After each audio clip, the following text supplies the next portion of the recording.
Hi guys, അങ്ങനെ ഞാൻ വീണ്ടും വന്നു. നൈക്കയിൽ നിന്ന് ഒരു ഓർഡറൊക്കെ വന്നിട്ടുണ്ടായിരുന്നു. അതൊക്കെ പിക്ക് ചെയ്ത ശേഷം സാധനം എന്താണെന്ന് കണ്ടത് ഈ രണ്ട് സാധനമായിരുന്നു കേട്ടോ. അതിൻ്റെ കൂടെ ഫ്രീ കിട്ടിയതാണ് ഈ മേക്കപ്പ് റിമൂവറും കിട്ടി. അങ്ങനെ ഞാൻ സന്തോഷവതിയായി. നേരെ എനിക്കൊന്ന് പുറത്ത് പോകണമായിരുന്നു. എൻ്റെ വീട്ടിൻ്റെ അടുത്തുള്ള ഫ്ലാറ്റിലുള്ള ആളാണ് കേട്ടോ ഈ കുട്ടാപ്പി.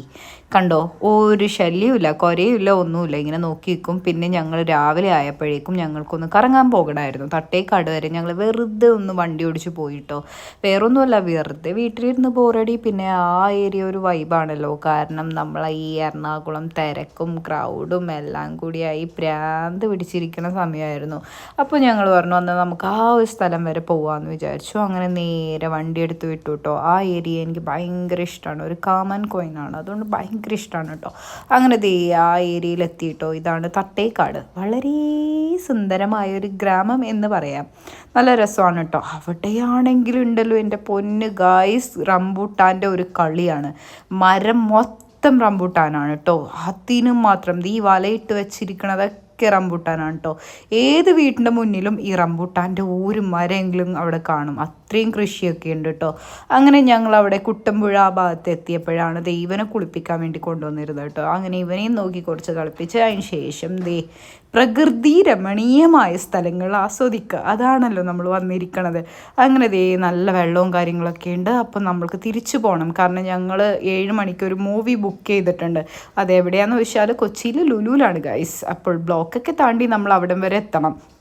അതുകൊണ്ട് നേരെ ഞങ്ങൾ വണ്ടി എടുത്തു, നേരെ വിട്ടു കേട്ടോ. അപ്പോഴേക്കും ഇവിടെ നല്ല മഴയും പെയ്തു. തട്ടേക്കാടാണ് കേട്ടോ. എപ്പോഴും ഞങ്ങൾ തട്ടേക്കാട് തന്നെയായിരുന്നു. അപ്പോഴേക്കും മഴ പെയ്തു, നല്ല മഴ പെയ്തിട്ട് നേരെ ഞങ്ങൾ പോയിക്കൊണ്ടിരിക്കുകയാണ് കേട്ടോ.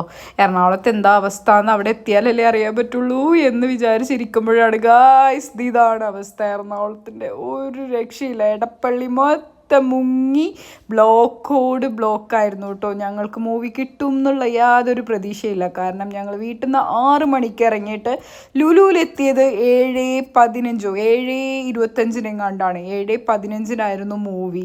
ഒന്നും പറയേണ്ടത്, ഇതായിരുന്നു അവസ്ഥ. ഒരു വണ്ടി അനങ്ങണുണ്ടായിരുന്നില്ല ഗായ്സ്. അപ്പോഴേക്കും പെട്ടു എന്ന് പറഞ്ഞാൽ പെട്ടു. പിന്നെ നേരെ ഉണ്ടായിരുന്ന റോഡ് അവിടെ ബ്ലോക്ക് ചെയ്തിട്ടേക്കായിരുന്നു. അപ്പോൾ തിരിച്ച് ടേൺ അടിച്ച് ഇങ്ങനെ വന്നിട്ട് വേണം ഗൈസ് നമ്മൾക്ക് ലുലുവിലേക്ക് കയറാൻ വേണ്ടിയിട്ട്. ആംബുലൻസ് വരെ അവിടെ പെട്ട് കിടക്കായിരുന്നു. അമ്മാതിരി ബ്ലോക്കായിരുന്നു കേട്ടോ. ഞങ്ങൾ ഒരു 1.5 മണിക്കൂർ ബ്ലോക്കിലിരുന്ന ശേഷം നേരെ ലുലുവിലേക്ക് എത്തി. ഓടിപ്പാഞ്ഞ് ഞങ്ങൾ പോയി കേട്ടോ. സുമതി വളവ് കാണാൻ വേണ്ടിയിട്ടായിരുന്നു. എത്തിയപ്പോഴേക്കും മൂവി തുടങ്ങിയിട്ടില്ല ഗൈസ്. അതുകൊണ്ട് സമാധാനമായി. എനിക്കാണെങ്കിൽ ആദ്യം മുതൽ ഈ മൂവി കണ്ടാൽ ഒരു സമാധാനം ഉണ്ടാവുള്ളൂ. അങ്ങനെ സുമതി വളവും കണ്ട് നല്ല മൂവിയായിരുന്നു. അങ്ങനെ ഞങ്ങൾ അവിടെ നിന്ന് ഇറങ്ങി കേട്ടോ. പിന്നെ അടുത്ത ബ്ലോക്കിലേക്ക് പുറത്തേക്ക് എത്തണമല്ലോ ഗൈസ് ഇതിൻ്റെ ഉള്ളിൽ നിന്ന്.